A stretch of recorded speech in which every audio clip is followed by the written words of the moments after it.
In front of me is REALME GT8 Pro, and today I would like to show you how you can turn on or turn off autocorrection.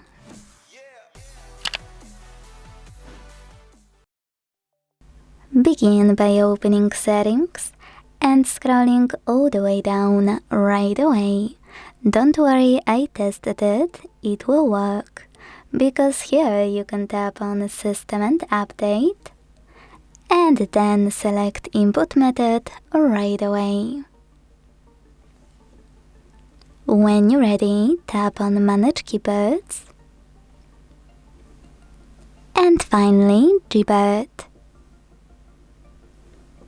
Now it's time to click on Corrections and Suggestions to use this switcher next to Autocorrection. Thanks to it, you can switch it off or turn it on. Quick tip, most people miss that you can also tap on Autocorrection on the left, and this way get access to this option called Undo Autocorrect on Backspace. You can manage it thanks to this switcher.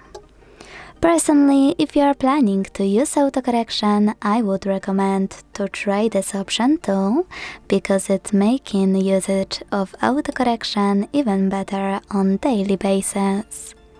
Thanks so much for watching. If you enjoyed this video, leave a like, comment and subscribe. Bye!